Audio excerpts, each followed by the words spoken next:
आइए आज पढ़ेंगे हम लोग प्रमेय 6.1। यदि दो रेखाएं परस्पर प्रतिच्छेद करती है तो शीर्षाभिमुख कोण बराबर होते हैं। क्लास 9 का ये प्रमेय 6.1 है, दिया हुआ है। कैसे इसको सिद्ध करना है कि शीर्षाभिमुख कोण आपस में बराबर होंगे। तो सबसे पहले यहाँ जो दिया है आकृति को बनाएंगे।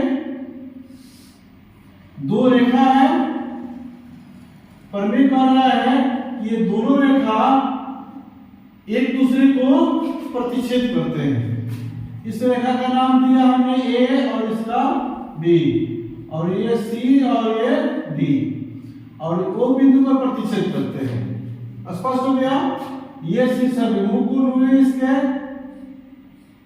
और ये इसका। समझ में आया? अब इसको सिद्ध करना है। तो सबसे पहले जो दिया है उसको लिखेंगे हम। क्या दिया है? यहां दिया है, लिखेंगे दिया है। ध्यानपूर्वक देखेंगे, निश्चित रूप से आपको समझ में आएगा। अगर नहीं समझ में आएगा तो आप हमें कमेंट करके जरूर बताएंगे। और अगर आप चैनल पे नए हैं तो सब्सक्राइब जरूर करेंगे ताकि अगला वीडियो आप तक जरूर पहुंचे। अच्छा लगे तो लाइक भी करेंगे। दिया है AB और CD दो रेखा है जो बिंदु O पर प्रतिच्छेद करते हैं यानी काटते हैं। AB और ये CD दोनों रेखा है जो बिंदु O पर प्रतिच्छेद करते हैं। तो सिद्ध क्या करना है हमें? तो हमें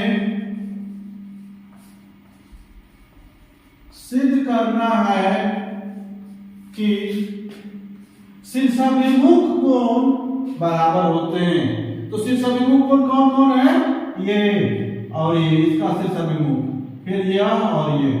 शीर्षाभिमुख कोण हमें सिद्ध करना है। कोण AOC बराबर कोण BOD, ये शीर्षाभिमुख कोण, तथा कोण AOD ये कोण बराबर कोण BOC, यह शीर्षाभिमुख कोण है। यह हमें सिद्ध करके बताना है। आगे बढ़ेंगे, इसको कैसे सिद्ध करेंगे तो ध्यान दीजिए। जब भी कोई बात अगर अदालत में पहुंचती है तो उसको साबित करने के लिए 2-3 गवाही की जरूरत होती है ना। ठीक उसी तरह से अगर कोई भी प्रमेय आप सिद्ध कर रहे हैं तो सिद्ध करने के लिए आपको प्रमाण देना होगा ना। तो कैसे प्रमाण देंगे? प्रमाण या प्रमाण में लिखेंगे, तब ये साबित करेंगे कि हाँ इस अनुसार जो ये साबित हुआ कि ये शीर्षाभिमुख कोण बराबर हुआ। आगे आपको मिलेगा, ध्यान देंगे। तो प्रमाण में हम देख रहे हैं कि अब तो ये दोनों रेखा AB और CD एक दूसरे को कट कर ये टुकड़े में बट गए हैं, लेकिन ज्वाइंट हैं, जोड़े गए हैं, यहाँ पर दिख रहे हैं। ठीक है, तो हम AB को रेखा मान लेते हैं और ये OD क्या हुआ? एक टुकड़ा हुआ जो एक किरण के आकार का है। तो AB रेखा पर ये OD क्या हुआ? किरण हुआ। तो वही चीज हम लिखेंगे यहाँ पर, चूंकि AB रेखा पर OD एक किरण आधारित है। स्पष्ट है? AB रेखा पर यह OD किरण आधारित है। तो जब ये किरण आधारित है तो ये कोण और ये कोण क्या होगा जी? आसन कोण होगा। और आसन कोण का जो 180 डिग्री होता है ये आप जानते होंगे। अगर नहीं जानते हैं तो अगले वीडियो में हम कोण के बारे में बताएंगे, जिसमें बहुत सारा कोण होगा। आपको समकोण, न्यून कोण, अधिक कोण, ऋजु कोण, प्रतिवर्ती कोण समपूरक कोण, पूरक कोण, ये बहुत सारे कोण है जिसे कहते हैं। ये प्रमेय सिद्ध करने के लिए, बनाने के लिए आपको रेखा और कोण के बारे में जानना जरूरी है। अगले वीडियो में आपको मिलेगा। तो अब देखिए ये भी रेखा पर ओडी किरण आधारित है, इसलिए कोण ए ओ डी, या कोण ए ओ डी, इस कोण की बात कर रहे हैं। अब प्लस कोण बी ओ डी, ये कोण बी ओ डी, ये दोनों को जोड़ने पर कितना होगा? 180 डिग्री का होगा। समझ में आ गया? और इसको मान लेंगे हम समीकरण 1। और कहां से 180 डिग्री, ये भी हम यहां लिखित में देना होगा। यहां लिखेंगे रैखिक युग्म अभिगृहित से। रैखिक युग्म अभिगृहित क्या है? तो यदि किसी रेखा पर कोई किरण आधारित हो तो उससे बने आसन कोण का जो 180 डिग्री होता है, जो अभी हम आपको बताए हैं, और ये याद रखना होगा। ठीक है? इस अनुसार रैखिक युग्म अभिगृहित से ये दोनों कोण 180 डिग्री का हो गया। अब इसी तरह से हम ये भी रेखा पर ओडी किरण को माने हैं। अब इसी तरह से सीटी को भी रेखा मान लेंगे और इसको एक किरण मान लेंगे। ओ ए को या ए ओ कहे, ओ ए जो है किरण हो गया और सीडी को रेखा मान लेंगे। एक बार इसको माने हैं रेखा और इसको किरण, तो एक बार इसको रेखा मानकर इसको किरण मानकर फिर इसी तरह से आसन कोण का योग बनाएंगे, समीकरण 2 बनाएंगे। तो फिर यहां लिखेंगे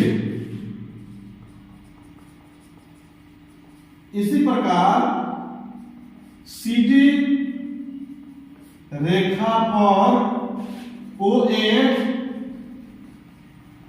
किरण आधारित है। हो गया? सीडी रेखा पर ओ ए किरण आधारित है, तो यह कोण और यह कोण का कहलाएगा, यह आसन कोण कहलाएगा। इसलिए कोण AOC, यह कोण AOC, इस कोण की बात कर रहे हैं, और प्लस कोण AOD, ये कितना होगा? 180 डिग्री का होगा। और ये हो गया समीकरण 2। और ये कहां से? तो फिर रैखिक युग्म अभिगृहित से, रैखिक युग्म अभिगृहित से। स्पष्ट हो गया? अब देखिए समीकरण 1 और 2 दोनों तैयार हो गए। तो इस दोनों में हम क्या देख रहे हैं? यहां देख रहे हैं कि समीकरण 1 का दायां पक्ष और समीकरण 2 का दायां पक्ष दोनों क्या है? दायां पक्ष और बायां पक्ष ही जानते हैं। जैसे ये बराबर है तो बराबर के पहले को बायां पक्ष कहते हैं और बराबर के बाद वाले को दायां पक्ष कहते हैं। ठीक है? तो दोनों का दायां पक्ष 180 डिग्री है, यानी आपस में बराबर है। तो जब ये दोनों आपस में बराबर है तो इसका बायां पक्ष भी आपस में बराबर होगा। स्पष्ट है? तो यहां लिखेंगे अब समीकरण 1 एवं 2 से, समीकरण 1 और 2 से दोनों का बायां पक्ष बराबर करेंगे। कोण AOD प्लस कोण BOD बराबर ये कोण AOC प्लस कोण AOD, दोनों आपस में बराबर होगा। अब जब बराबर का को बैठाए हम, तो अब यहां देखिए क्या हो रहा है। कोण AOD और कोण AOD दोनों पक्ष में है, ये दोनों पक्ष में है, तो ये AOD से AOD कट जाएगा। तो क्या बच जाएगा? क्या बचेगा यहां? कोण BOD और बराबर इधर क्या बचा? कोण AOC। अब ये देखिए BOD कहां है? BOD ये कोण, और उसके बाद AOC ये कोण, ये दोनों बराबर हुआ? एकदम हुआ। सिद्ध करके, यही हमको सिद्ध करना था, इसको सीधा लिख लीजिए। इसलिए कोण AOC बराबर कोण BOD। AOC बराबर BOD, यही सिद्ध करना था। एक सिद्ध हो गया, बच गया दूसरा। तो जब किसी भी प्रमेय में अगर जैसे शीर्षाभिमुख कोण ये भी है, ये भी शीर्षाभिमुख कोण है, और ये दोनों शीर्षाभिमुख कोण को सिद्ध करना है, अगर एक हम सिद्ध कर दिए तो दूसरा सिद्ध करने की जरूरत नहीं है। इसको यहां लिखेंगे, इसे जगह नहीं है, साइड में लिख दे रहे हैं, लिखेंगे इसी प्रकार हम सिद्ध कर सकते हैं कि कोण AOD बराबर कोण BOC।